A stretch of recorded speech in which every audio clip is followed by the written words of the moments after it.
বলবো আর একটু মা বাবার মিলনটা দর্শন করে যাবে। হ্যাঁ, কারণ আমরা তো যুগল বড় ভালোবাসি, যুগল ছাড়া রইতে পারি না। আর একটু সময়, বেশি সময় নেব না, জানি অনেকটা সময় হয়ে গেছে। হ্যাঁ, হরিবল। মা বাবার বিয়েটা দেখে নাও, তারপর মা বাবার আবার যুগল রূপটি দর্শন করে তারপর বাড়ি যাবে। এখানে কি হয়েছে না, বীরভদ্র দক্ষ রাজার মুন্ডটা ধরে একেবারে ছেদন করে দিয়েছে। আর যখনই ছেদন করেছে, দক্ষ রাজার স্ত্রী প্রসূতি কাঁদছে, স্বামী মরে গেল। এইভাবে কোনো স্ত্রী কি থাকতে পারে? কাঁদছে। আর ভোলানাথ বলছে, মা তুমি কেঁদো না, কি চাও বলো। বলে স্বামী সতীর পতি হলো সব কিছু, আমি চাই আমার স্বামীর জীবনটা যেন ফিরে পাই। বলে তথাস্তু। যেই না বলেছে স্বামীর জীবন ফিরিয়ে দেব, মানে দক্ষ রাজার জীবন ফিরে পাবে, নন্দীভিঙ্গি তখন বলছে, পিতা ও পিতা, শুনেছি গুরু নিন্দুকের মুখ দেখতে নেই, তাহলে দক্ষ রাজা যদি জীবন ফিরে পায় আমাদের কি হবে?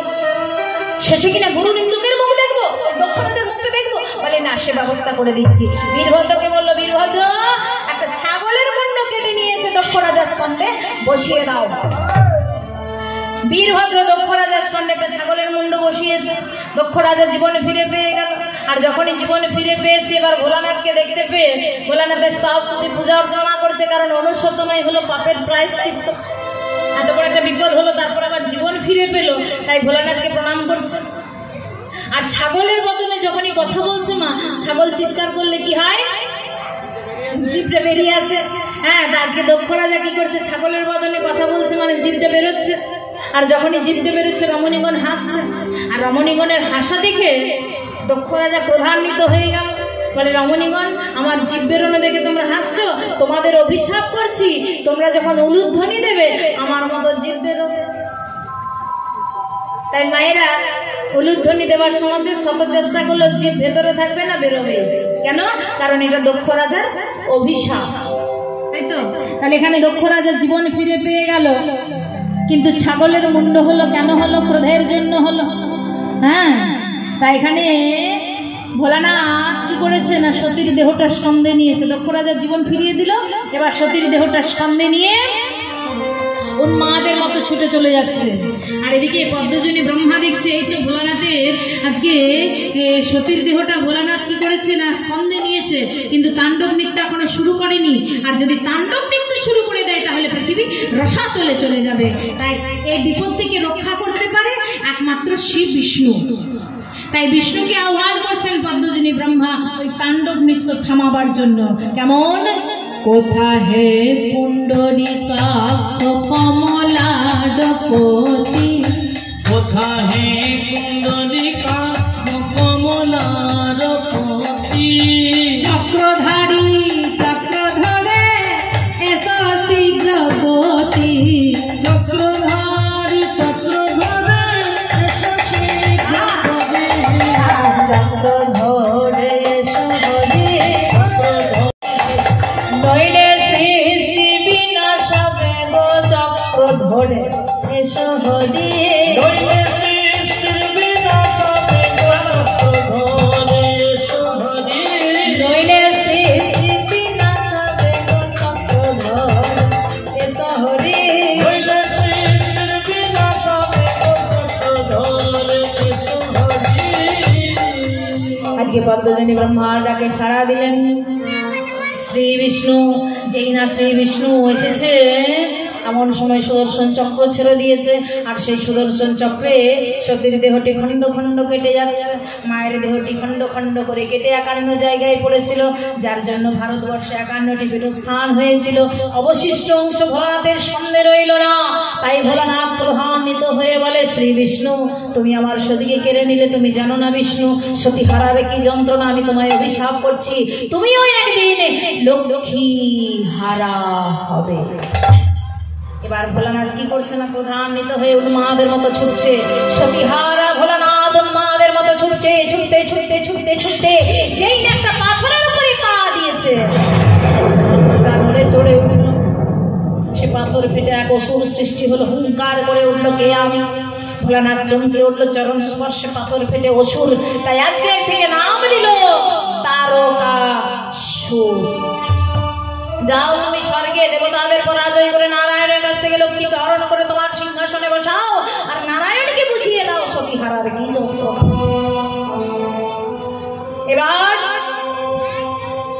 কৈলাসে গিয়ে বসলেন মহাতপস্যায়।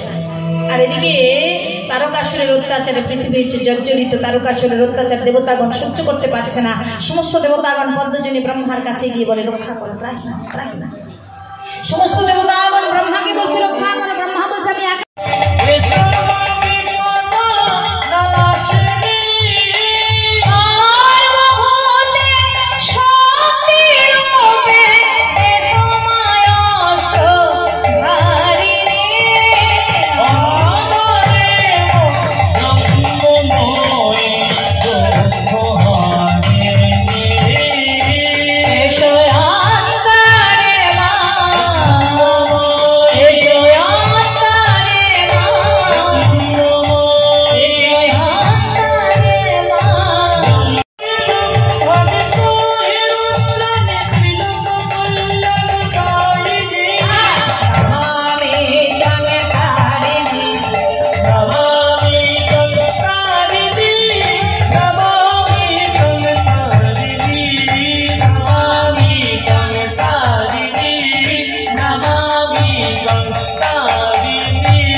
नमस्तस्यै नमो नमः।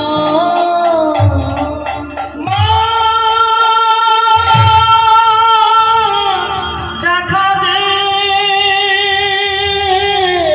মাটির পুতুল হয়ে দাঁড়িয়ে থেকো না ও গো মা।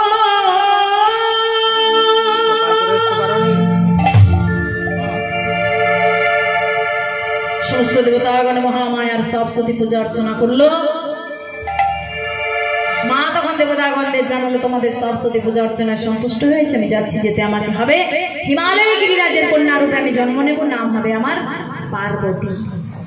সমস্ত দেবতাগণদের প্রতিশ্রুতি দিলেন। আর এদিকে মেনকা নিশি প্রভাতে একটা স্বপ্ন দর্শন করলো, তার গর্ভে এক কন্যা সন্তান জন্ম হয়েছে।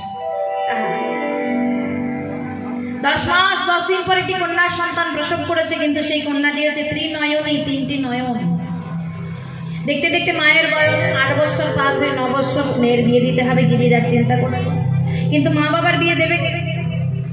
তারা তো ক্ষমতা বলে বিচ্ছেদ করিয়েছে যে মিলন করাবে সে।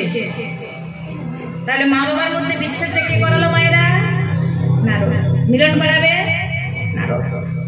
এবার মহামুনি নারদ মা বাবার বিয়ে দেওয়ার জন্য তাড়াতাড়ি করে আসছে। মনে বেলে পাতা মনি তো মন্দির, এই জীবন অর্পণ করে দি। बोलो सत्यम शिव आहा তুমি সুন্দর মোনা মারি শিবেরি মহিমারি গুণ গে যায়। হে শম্ভু বাবা আমার ভগবান, এই লোকে তুমি তুমি। মনে বেলে মাতা মনে তো মন্দির, এই জীবন অর্পণ করে দি। সত্যম শিবম আহা তুমি সুন্দর, মন আমার শিবের মহিমার গুণে গে যায়। হে শম্ভু বাবা আমার ভগবান, এই লোকে তুমি তুমি। তোমার জটা থেকে বেরিয়ে গঙ্গা, আর গঙ্গায় আমাদের বিশ্বকে দিয়েছে। তোমার জটা থেকে বেরিয়ে গঙ্গা, আর গঙ্গায় আমাদের বিশ্বকে দিয়েছে। তোমারই ভক্ত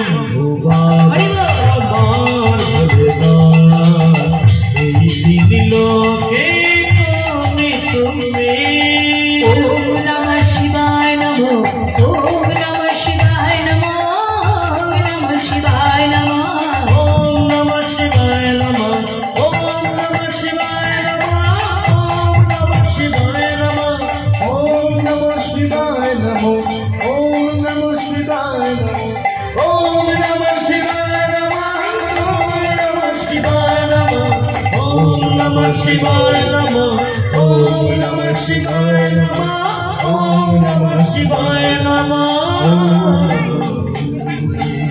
ওম নমঃ শিবায় নমঃ।